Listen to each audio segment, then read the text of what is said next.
우리 교회는 오늘을 어버이 주일로 지킵니다.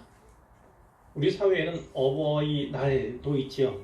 그럼에도 불구하고 주일이라고 하는 단말을 뒤에 붙이면서까지 이날을 어버이 주일로 지키려 하는 데는 이유가 있습니다.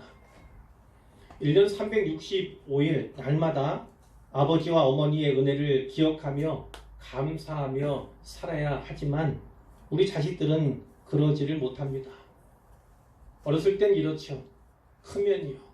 크면요 이렇게 얘기를 하고요. 막상 크고 나면은 어떻게 얘기합니까? 바빠서요. 너무 바빠서요. 형편이 좀 더 나아지면요 이렇게 말하기가 일쑤입니다.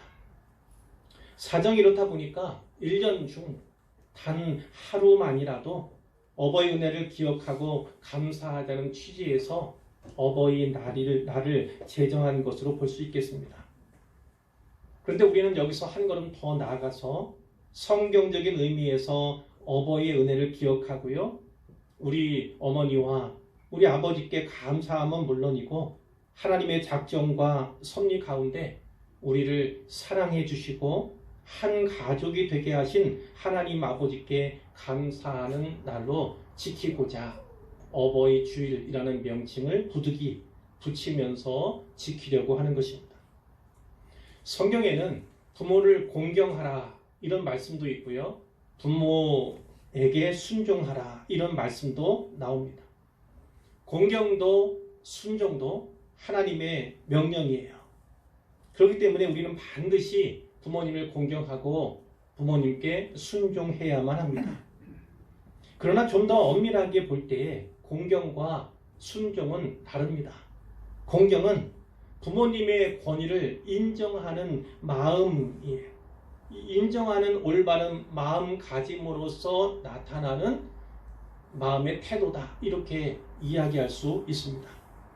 부모님을 존경하고 사랑하는 것 그것이 공경이라는 말씀입니다.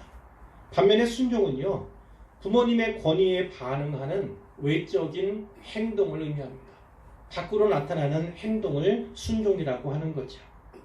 공경과 순종이 다 중요하지만 그 중요성 그리고 우선순위를 이야기한다면 공경이 순종보다 더 중요하고 우선한다 이렇게 말씀을 드릴 수 있겠습니다. 진정한 순종은 공경에서부터 시작됩니다. 부모님의 권위를 인정하는 것에서부터 시작된다는 말씀이에요. 진정한 순종은 공경에서부터 나온다 이렇게 깨달으시면 이해하시면 좋겠습니다. 하지만 공경함이 없이도요 공경하지 않는데도 순종은 할 수 있습니다. 그러니까 공경은 순종보다 더 차원이 높다.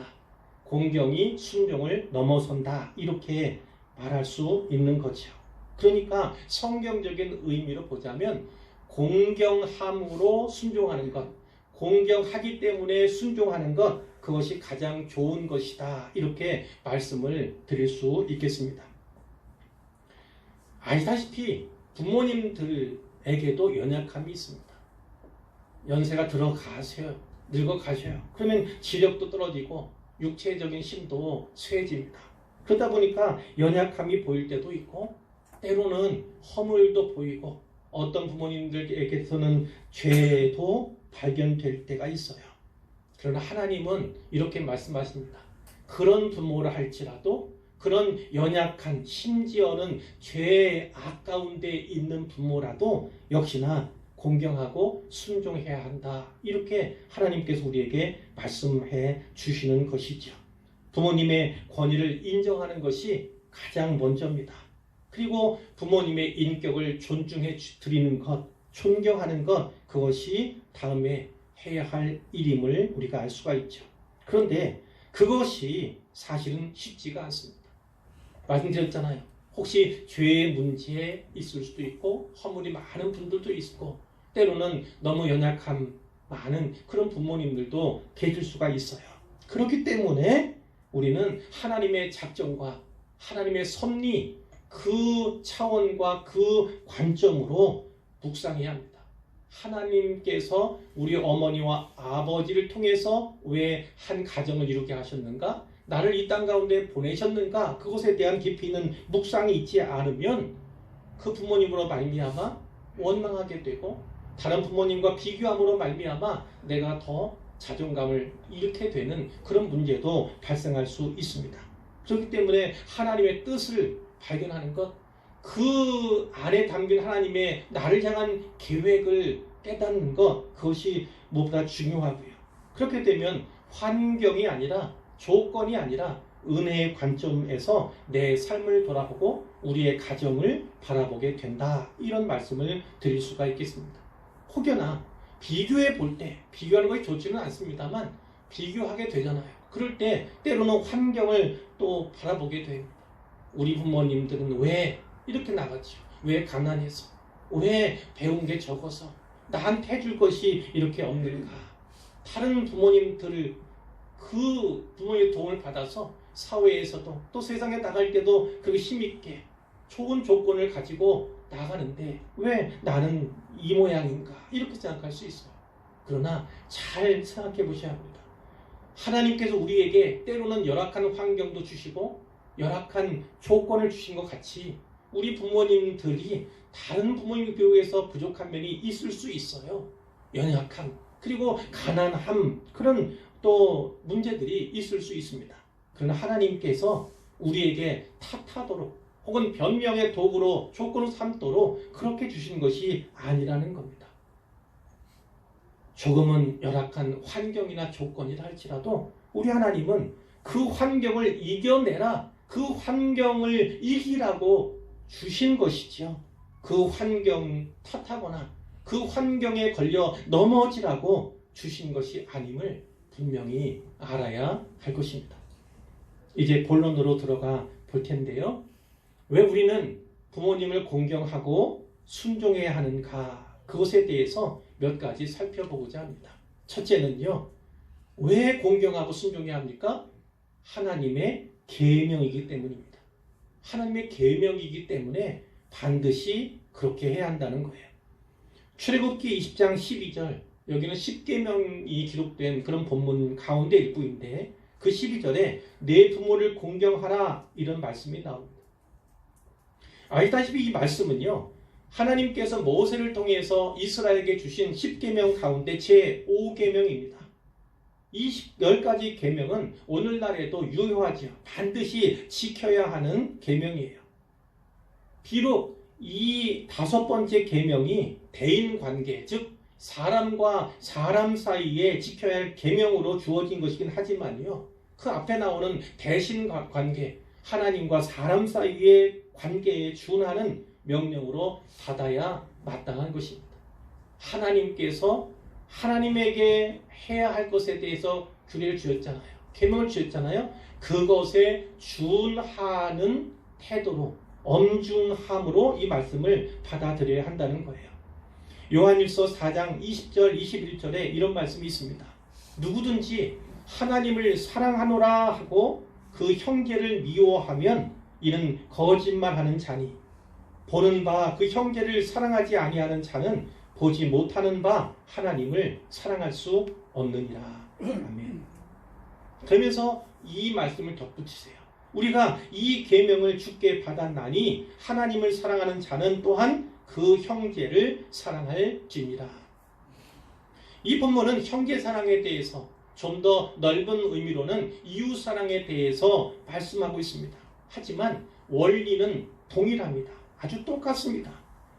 우리 눈에 보이는 부모님을 사랑하지 않으면서 눈에 보이지 않는 하나님을 사랑할 수 있는가라는 겁니다.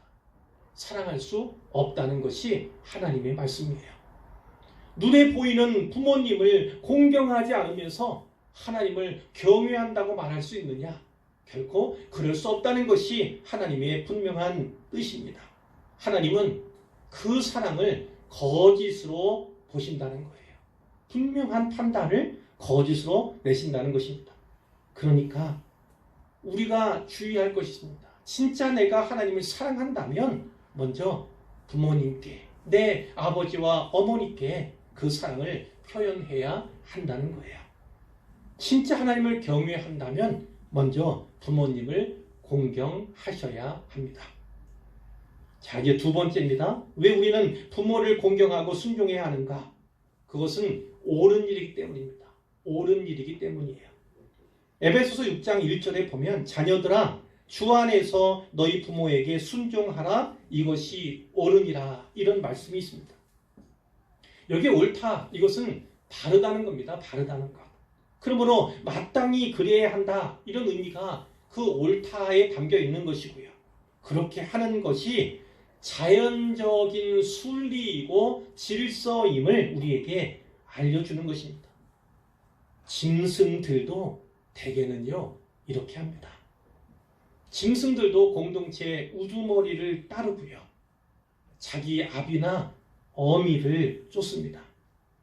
그러니 짐승과는 비교할 수 없는 소위 만물의 영장인 사람이 자기 부모에게 순종하는 것은 지극히 당연하고도 마땅한 일이다. 이렇게 말씀을 드릴 수가 있겠습니다.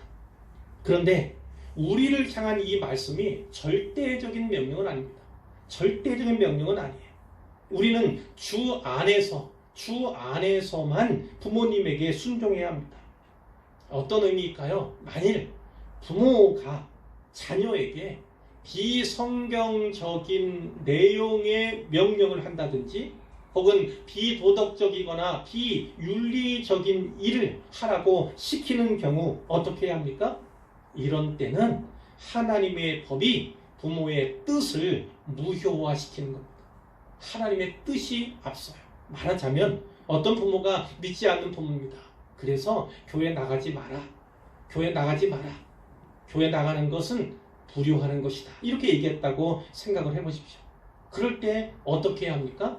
그때는 하나님의 법에 위배가 되기 때문에 부모의 뜻은 하나님의 뜻 앞에 무효화가 된다. 이런 말씀이에요. 그러나 이런 경우는 극단적인 예다 이렇게 볼 수가 있는데 이와 같은 경우를 제외하고는 자녀들은 부모에게 순종해야 하죠. 이것이 하나님께서 원하시는 바입니다. 예수님께서는요 메시아의 권위를 지니고 이 땅에 오셨잖아요. 이 땅에서 태어나시고 자라셨지만 그분은 여전히 하나님이셨던 거예요. 메시아셨던 것입니다.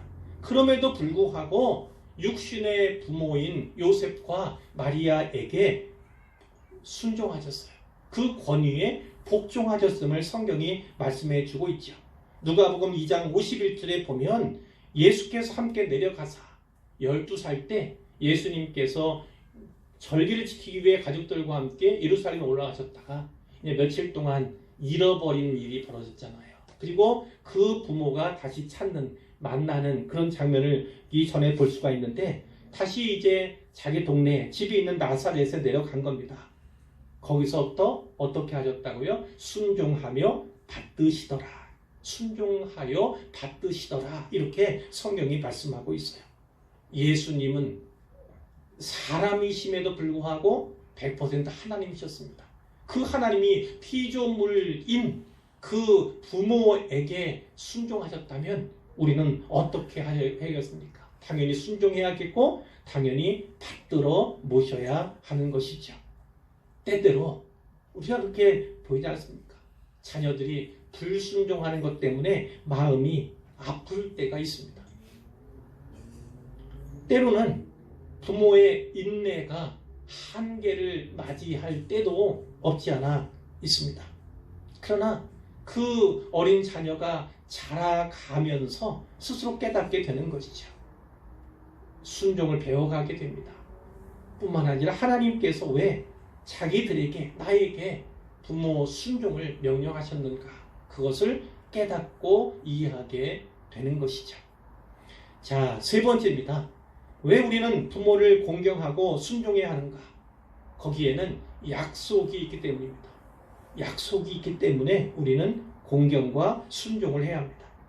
역시 에베소서 6장 2절에 보면 네 아버지와 어머니를 공경하라. 이것은 약속이 있는 첫 계명이니 약속이 있는 첫 계명이니 이렇게 말씀하고 있죠. 왜 첫 계명입니까? 앞에서 보신 것처럼 네 부모를 공경하라. 이 말씀은 5계명에 속하는 것인데 왜 첫 계명으로 말씀을 하시느냐? 두 가지로 볼 수가 있어요. 하나는 이겁니다. 대신관계를 말씀하는 규율하는 그러한 계명이 1계명부터 4계명이고 그리고 5계명부터 10계명까지 6계명은 사람과 사람 사이의 관계를 규정하는 것이다. 그 관계 속에서 지켜야 할 계명에 대해서 말씀하는 것이다. 이렇게 이야기했을 때 대인 관계를 나타내는 첫 번째 계명이다. 이런 의미이기도 하고요. 뿐만 아니라 좀 더 확장돼서는요. 사람으로서 가장 중하게 여겨야 하는 첫 번째 계명이다. 이 의미도 여기에는 담겨 있어요.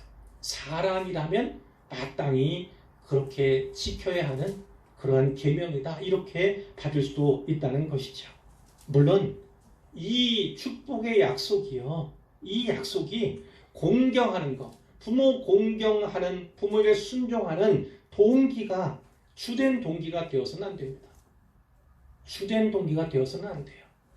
그러나 역시 이 약속을 하나님께서 왜 주셨는가? 그것을 깨닫는다면, 자, 다른 말에 있는 겁니다. 하나님께서 이 축복을 약속하시면서까지 자녀들이 부모를 공경하길 원하시는 그런 하나님의 마음을, 뜻을 우리가 발견해야 한다는 것입니다. 어떤 축복이 약속되어 있습니까? 6장 3절에 보면 두 가지가 나오죠. 이로써 네가 잘 되고 땅에서 장수하리라. 네가 잘 되고 땅에서 장수하리라. 참 쉽지요. 땅에서 장수하고 싶거나 아니면 잘 되길 원하시면 해야 할 일이 있습니다. 어떤 걸 해야 합니까? 약속 있는 이 첫 계명을 잘 지키고 준행해야 하는 거죠. 자, 두 가지 약속 가운데 하나는 장수의 축복입니다. 땅에서 장수하리라. 출애굽기 20장 12절에 네 부모를 공경하라. 그리하면 네 하나님 여호와가 네게 준 땅에서 네 생명이 길리라. 물론 우리 믿음의 사람들은, 분명한 예수를 믿는 믿음을 가진 사람들은 영생을 얻습니다. 그러니까 영원한 생명을 얻는 우리죠. 그러나 여기서 말하는 건 땅에서도 네 생명이 길 것이라고, 땅에서도 장수하게 될 것이라고 이렇게 약속하고 있다는 거예요. 자, 또 하나는 어떤 겁니까? 형통의 축복을 하나님께서 약속하셨어요. 이로써 네가 잘 되고, 잘 되는 것. 이 잘 되는 것을 구체적으로 보여주는 말씀이 잠언 1장 8절 9절 말씀이에요. 오늘 본문으로 삼은 그 말씀입니다. 내 아들아, 내 아비의 훈계를 들으며 내 어미의 법을 떠나지 말라. 이는 내 머리에 아름다운 관이요 내 목에 금사슬이니라. 아멘. 이 잠언의 말씀은요, 배경이 이렇습니다. 자식이 성장했어요. 자랐어요. 성인이 되었습니다. 성인이 되었다 해도 어렸을 때 자라면서 부모님들께 받은 가르침, 그것을 마음에 품고 살아야 한다. 이런 권면을 우리에게 주시는 거예요. 여기에도 보면 내 아비, 내 어미가 나옵니다. 아버지도 나오고 어머니가 나와요. 되게 이런 말씀들은 어머니와 아버지가 함께 쌍을 이루며 등장하는 경우가 많이 있습니다. 이것이 무엇을 의미합니까?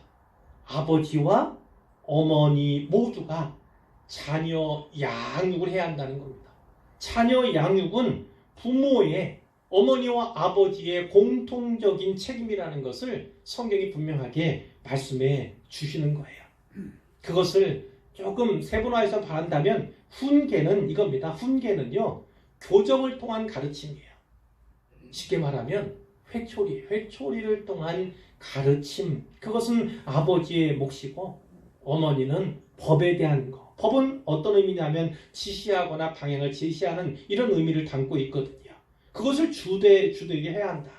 그러나 중요한 건 어머니든 아버지든 두 분 다 자녀 양육에 대한 책임을 갖고 있고, 훈육, 회초리로 매를 들어서 교정하고 가르치는 그 일도 부모의 책임이라는 사실을 우리가 꼭 기억해야만 하는 것이죠. 이 말씀은 제5계명의 말씀을 연상케 합니다. 부모를 공경하면 복을 약속하셨는데 부모의 말씀에 귀를 기울이면 큰 복을 주실 거라고, 큰 복을 누리게 될 것이라고 이렇게 말씀해 주는 거예요. 9절에 내 머리에 아름다운 관이요. 이 내가 누굽니까? 자식의 자식.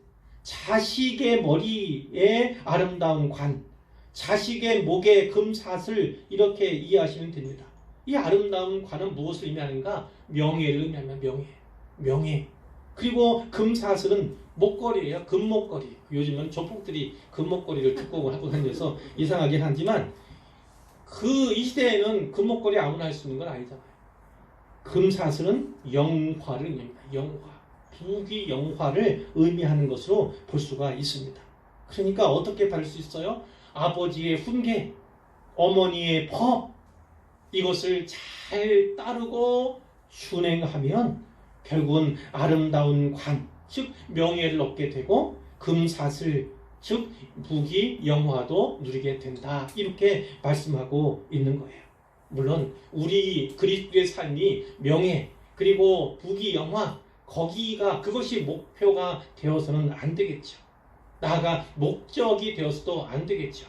그러나 하나님께서는 부모의 말씀 순종하면서 또 공경함으로 나타나는 그 순종의 태도를 보이는 자에게 이와 같은 큰 복을 약속하셨다는 사실만큼은 우리가 반드시 기억을 해야만 합니다. 그런데 어느 부모도 자식이 잘 되는 것을 바라지 않는 부모가 있겠습니까? 자식에게 훈계와 법을 따르도록 요구하고 귀를 기울이도록 가르치지만, 그러나 우리가 알다시피 때로는 부모가 어찌할 수 없는 그런 상황에 놓일 때가 있지 않습니까? 어쩔 수 없이 이것은 우리 아들, 우리 딸의 몫이다. 이렇게 이야기할 수밖에 없는 부분들이 분명히 있습니다. 그렇기 때문에 우리는 기도하는 마음으로 기도하면서 자녀들을 가르쳐야만 하는 거죠. 하나님의 도움을 구할 수밖에 없는 것이 또한 우리의 한계이고, 그 한계 속에서 바르게 자녀들 양육해가는 방법이다. 이렇게도 말씀을 드릴 수 있겠어요. 잠언 6장 20절부터 23절에 이런 말씀이 있습니다. 내 아들아, 내 아비의 명령을 지키며 내 어미의 법을 떠나지 말고 그것을 항상 내 마음에 새기며 내 목에 매라. 내 마음에 새기고 내 목에 매라. 그것이 내가 다닐 때에 너를 인도하며 네가 잘 때에 너를 보호하며 네가 깰 때에 너와 더불어 말하리니. 이런 말씀이 있습니다. 다닐 때에, 잘 때에, 깰 때에. 그건 어떤 의미입니까? 하루 24시간 온종일 그 가르침이 너를 인도하고 너를 보호해 줄 것이다. 어느 부모도 자기 자식이 잘 되는 것을 원치 않은 부모가 없습니다. 어떻게든지 안전하게 자라가고 그리고 또 뛰어나게 성공하기를 원하지 않는 부모는 아무도 없죠. 그러나 하나님 말씀을 우리가 듣듯이, 삼가 듣듯이 부모님의 그 교훈과 가르침을 따르고 또 준행해 갈 때 그것이 비로소 그렇게 된다는 것을 우리가 알 수가 있는 거죠. 그 뒤에 이런 말씀이 있어요. 대저 명령은 등불이요 법은 빛이요 훈계의 책망은 곧 생명의 길이라. 특별히 그리스도인 부모님이라면, 예수님 잘 믿는 부모님들이라면 특별히 아들들에게 그 신앙을 전수하기 위해서 천심전력을 하잖아요. 생명의 길을 함께 걸어가야 하는 그런 목표가 분명히 있습니다. 그러니 그리스도인 부모님들이라면 더욱더 그 말씀을 잘 순종하고 준행할 필요가 있다. 이렇게 볼 수가 있겠죠. 자, 네 번째, 마지막으로요. 왜 우리는 부모를 공경하고 순종해야 합니까? 하나님께서 기뻐하시기 때문이에요.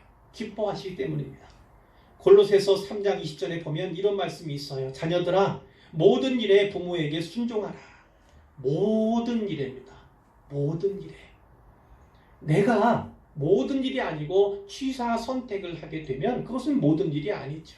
그러나 하나님께서는 모든 일에 부모에게 순종하라. 이렇게 우리에게 말씀하고 있어요. 이는 주 안에서 기쁘게 하는 것입니다. 기쁘게 하는 것입니다. 1차적으로 누구를 기뻐하게 합니까? 잠언 23장에 있는 24절 이하의 말씀에 보면 이런 말씀이 있죠. 의인의 아비는 크게 즐거워할 것이요. 아비가 왜 즐거워합니까? 아들이 의인이기 때문이에요. 지혜로운 자식을 낳은 자는 그로 말미암아 즐거울 것이니라. 그 아비가 왜 즐거워합니까? 내 자식이 지혜롭기 때문이에요. 지혜롭고 의로운 아들이 자라가며 커갈 때, 그것이 더 뚜렷하게 드러날 때, 세상 가운데 빛이 될 때에, 사람들에게 모험이 될 때에 기쁘고 즐거워하는 것이 부모님들의 몫이라는 거예요. 그러니 내 부모를 즐거워하며 너를 낳은 어미를 기쁘게 해야 하는 것이 아들과 딸들의 그 의무다. 이렇게도 말씀을 드릴 수가 있는데요. 자, 나아가서 부모님들만 기쁘고 즐거워하게 하는 것이 아니라 이 말씀은 하나님을 기쁘시게 하는 일이다. 이렇게도 말씀하고 있어요. 우리 성경 골로새서 3장 20절이 이 영어 성경, 특히 NIV 성경에 보면은요, 이렇게 되어 있습니다. 왜냐하면 그것은 하나님을 기쁘시게 하기 때문이다. 이렇게 되어 있어요. 즉 어머니 아버지만 기쁘시게 하는 것이 아니라 하나님께서 그것을 보시면서 기뻐하신다는 거예요. 그리스도의 목표 가운데, 신앙의 목표 가운데 하나가 무엇입니까? 하나님을 기쁘시게 하는 거예요. 하나님을 기쁘시게 하는 그 일을 할 때 우리의 부모님도 기쁘시고 즐거워하신다는 사실을 우리가 기억을 해야만 하는 것이죠. 이제 결론입니다. 사랑하는 성도 여러분, 우리 모두는 여기에는 지금 부모들이 더 많아요. 부모이기 이전에 자식입니다. 부모이기 이전에 자식이죠. 우리 모두는 부모님을 통해서 이 땅에 왔습니다. 부모님을 통해서 이 땅에 태어나지 않은 사람은 아무도 없습니다. 아무도 없어요. 인터넷에 보니까 조종건 목사님이라고 하는 은퇴 목사님이신지 그분이 이런 예화를 수록을 해놨더라고요. 한 아기가 하늘나라에서요 지상으로 내려가게 되었어요. 우리말로는 태어나는 거겠죠. 자, 세상에 태어나기 전날 밤에 이 아기가 마지막으로 하나님과 이런 대화를 나눕니다. 하나님께서 저를요 내일 지상으로 보내실 거란 얘기를 들었습니다. 이제 작고 무능력한 그 아기로 태어나서 어떻게 살아가려고 저를 보내십니까? 이렇게 물었어요. 그랬더니 하나님 뭐라고 하셨냐면, 그래서 너를 위한 천사를 내가 한 명 준비해 두었단다. 그 천사가 너를 돌봐줄 거야. 이렇게 말씀했다고 그래요. 자, 아기가 말합니다. 하지만 저는 사람들의 말을 알아들지 못해요. 그들이 하는 말을 어떻게 알아들을 수 있겠어요? 이렇게 얘기했더니 하나님이 내 천사가 세상에서 가장 감미롭고 아름다운 말로 너한테 얘기해 줄 거란다. 그리고 인내심과 사랑으로 내게 말하는 걸 가르쳐 줄 거니까 너는 걱정하지 않아도 된다. 이렇게 얘기했다고 해요. 자, 그럼 하나님, 그렇다고 해도 제가 하나님과 말하고 싶을 때는 어떻게 해야 됩니까? 했더니 하나님이 그럼 네 천사가 네 손을 잡고 어떻게 기도하면 되는지 알려줄 거야. 이렇게 말씀하셨대요. 자, 아이가 또 이렇게 묻습니다. 지상에는 나쁜 사람도 많다는데 그 사람들로부터 어떻게 보호받아야 합니까? 어떻게 제 자신을 보호할 수 있겠어요? 그랬더니 하나님이 이렇게 말씀하셨대요. 네 천사가 목숨을 걸고서라도 널 잘 보호해 줄 거야. 자, 그 순간에 하늘이 평안해지면서 지상에서 목소리가 들려오기 시작했어요. 이제 태어나게 되는 것이죠. 하나님, 제가 지금 떠나야 한다면 제 천사 이름이라도 좀 알려주세요. 이렇게 부탁을 했대요. 근데 하나님이 마지막으로 뭐라고 말씀하신지 아십니까? 네 천사를 너는 엄마라고 부르게 될 거야. 이렇게 얘기했답니다. 네 천사를 엄마라고 부르게 될 거란다. 이렇게 말씀하셨다고 그래요. 우리 모두는 부모님의 지극한 희생을 통해서 자라고 성장했죠. 오래전에 기록된 시이고 우리가 또 이따 부르게 될 그 노랫말이기도 하지만 양주동 박사님이 어머니의 마음을 지으셨잖아요. 기록하셨잖아요. 그것은 지금도 여전히 우리에게 감동을 주는데요. 나실제 괴로움 다 잊으시고 기를제 밤낮으로 애쓰는 마음, 진자리 마른 자리 갈아내시며 손발이 다 닳도록 고생하시네요. 어려선 안고 업고 얼려주시고 자라선 문 기대어 기다리는 밤, 알을 쌓아 그릇될 쌓아 자식 생각에 고우시던 이마 위엔 주름이 가득. 사람의 마음속엔 온 가지 소원, 천 가지 만 가지의 소원이 있다는 거예요. 그러나 어머니의 마음속에는 오직 한 가지의 소원뿐입니다. 아낌없이 일생을 자식 위하여 살과 뼈를 깎아서 바치는 그 마음 단 한 가지다, 이렇게 표현을 하고 있죠. 그러나 아시다시피 부모님은 언제까지 기다려주진 않아요. 늘 계실 것 같지만 언젠가는 먼저 세상을 떠나게 되시죠. 참 이게 아이러니예요. 나이가 들고 자라가면서 이제 비로소 효도하게 될 때, 아까 말씀드렸던 그 형편, 그 조건이 될 때 부모님이 계시지 않는 경우가 많이 있습니다. 이제 효도할 만하고 이제 효도하고 싶은데 효도를 받았으면 하는 그 어머니와 아버지가 안 계실 때가 너무나 많죠. 그때는 늦습니다. 그렇기 때문에 효도는 오늘 해야 하는 겁니다. 날마다 행하는 것이 효도예요. 심순덕이라고 하는 시인이 쓴 한 편의 시를 소개함으로 제가 이 말씀을 마치려고 해요. 제목은 엄마는 그래도 되는 줄 알았습니다. 엄마는 그래도 되는 줄 알았습니다. 라는 시예요. 엄마는 그래도 되는 줄 알았습니다. 심순덕. 엄마는 그래도 되는 줄 알았습니다.